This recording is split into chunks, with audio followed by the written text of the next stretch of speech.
አሰላሙ አሌይኩም ወራህመቱላሂ ወበረካቱ። ውድ ቤተሰቦች እንዴት ናችሁ? ደህና ናችሁ? አልሐምዱሊላህ። በያላችሁበት ሰላማችሁ ብዝት ይበል። ጠፍቻለሁኝ፣ ጠፍተናል። በነገራችን ላይ ጠፍተናል። በቃ ቻናሉም እይታ ሲጠፋ በቃ ሞራላችን በጣም ሞተ፣ ቪዲዮ የመስራት ማለት ነው።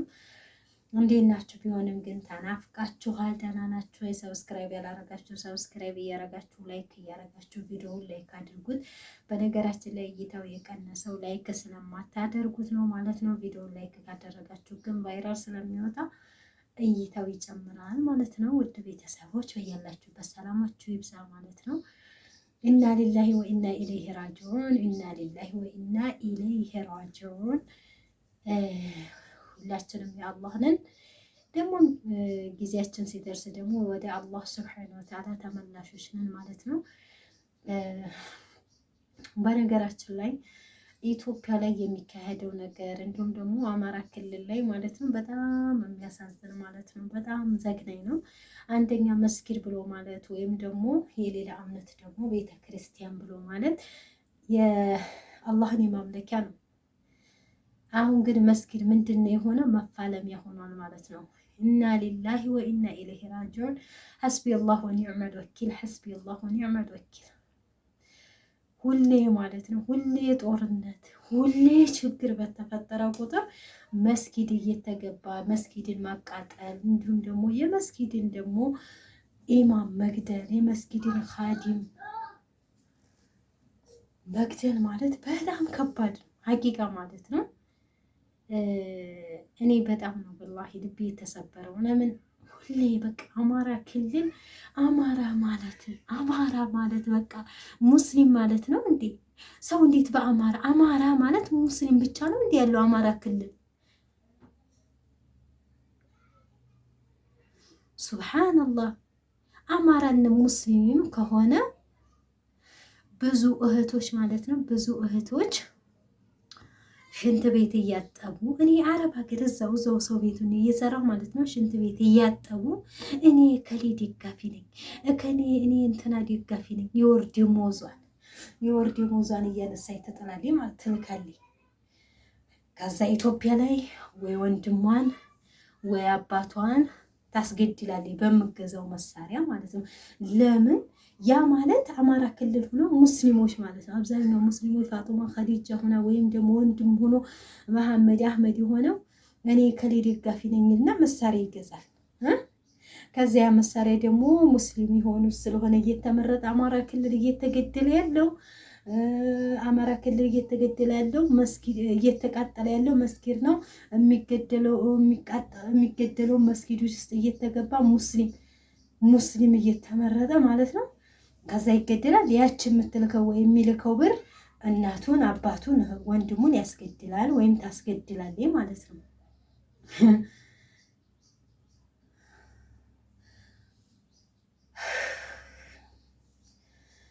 የማንም ደጋፊ እኛ ሙስሊሞች አስለን የማንም ደጋፊ መሆን የለብንም። ለምን? አሁን ዛሬ የመስጊድ ኢማም ወይም መስጊድ ውስጥ የነበሩት ወይም መስጊዱ ተቃጠለ። ረሱል ሰለላሁ ዐለይሂ ወሰለም ምንድን ነው ያሉት? ሙስሊም አኹል ሙስሊም ብሎ ማለት እህትና ወንድም ነው፣ ወንድምና ወንድም ነው። የሚያገናኝን ላኢላሀ ኢለላህ ነው፣ የሚያስተሳሰረንም ላኢላሀ ኢለላህ ነው። ግን ይሄ ዘረኝነት የሚባል ጥንብ ዘረኝነት ስለያዘን ግን አንዱ የአንዱ መሞት ምንም አያሳስበንም። ሰው በሃይማኖቱ መገደል እድል መታደል ነው። ሞት አይቀርማ።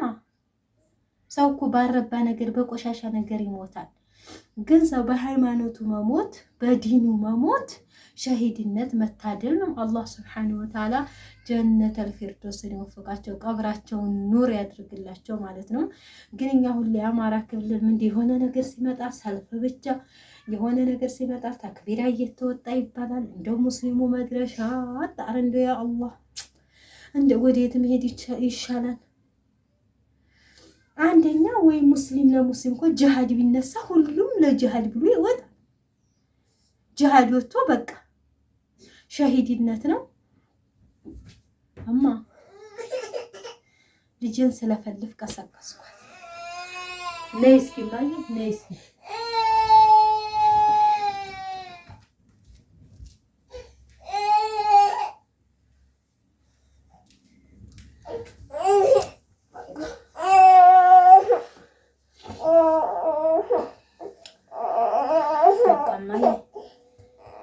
ተኝሽ በቃ ታኝ በቃ እና ደስም አላላት ገና ተንቅልፏ እየተነሳች ስለሆነ ስጮህባት ነው የተነሳችው እና እንደው ያ አላህ እንደው ያ ከሪም ኧረ ያ ረብ ኧረ የኢትዮጵያ ግፍ ባሰ ወይ እንደ ፍልስጤን ሰው ለሃይማኖቱ አይዋጋ። እነሱ አሁን ቢሞቱም ቢገደሉም አላህ ነስሩን ያምጣላቸው። ለሃይማኖታቸው ነው የሚፋለም። ኢትዮጵያ ግን ዘረኝነት እንዴት ሰው ሙስሊም መቀመጫ ያወጣል በማያውቀው ድንገት መስጊድ ውስጥ እየመጣ እየታፈነ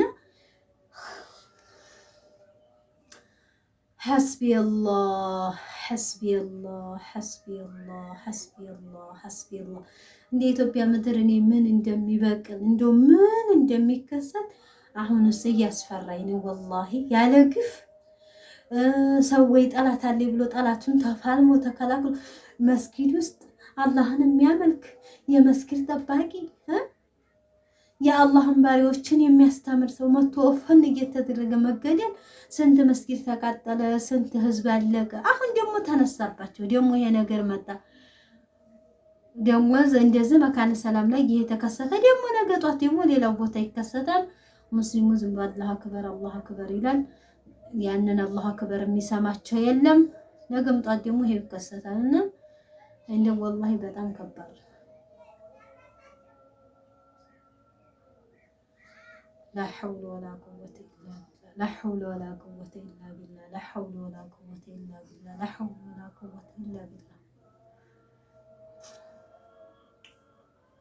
أنا عندي كباد والله لازم أنا كباد ነው أنا ከባድ ነው። መስጊድ መቃጠል የመስጊድ ኢማም መገደል በጣም ከባድ ነው። ስለዚህ እኛ ሙስሊም ሆነን ለማንም የምናለቀልቅ መቆጠብ አለብን። ሀቂቃ ነው የምላችሁ ማለት ነው። በተለይ ደግሞ ለመሳሪያ ተብሎ መሳሪያ ምናምን መግዣ እያልን የምናወጣ እህቶች ለራሱ አላህን ልንፈራ ይገባል። ይሄ ለዘረኝነት ነው። ይሄ ዘረኝነት ወይም ለዲነ ለሃይማኖት አይደለም ይሄን ነገር የምናደርገውና አላህን ልንፈራ ይገባል ነው የምለው። እንዴ አላህን ልንፈራ ይገባል። አላህ እንግዲህ ነስሩን ያቅርብልን።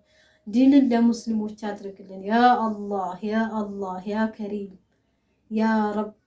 እሱ ለሙስሊሞች ዲኑን ለሙስሊሞች ሁሌ እንደው ሙስሊም አማራ ክልል ጦርነት የሚከፈተው ከሌላው ሀገር አማራ ክልል እየተባለም ያለው ምክንያት አማራ ክልል ጦርነት መንግስትን ለመፈንቀልም የሚታገሉ ከመንግስት ጋር እዛው 4 ኪሎ ገብተው መፋለም። መስጊድ ውስጥ ምን አለ?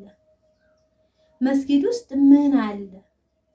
መስጊድ የጦርነት መካሄጃ ነው እንዴ? መፋለሚያ ነው እንዴ?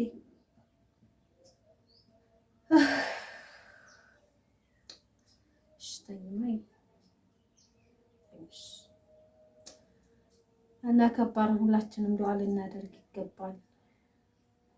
ሁላችንም ዱዓ ልናደርግ ይገባል። አላህ ሱብሓነሁ ወተዓላ ይርዳል። ያ ረብ አላህ ወይ እኛ ሙስሊሞች እንደ ኢትዮጵያ ላይ በቃ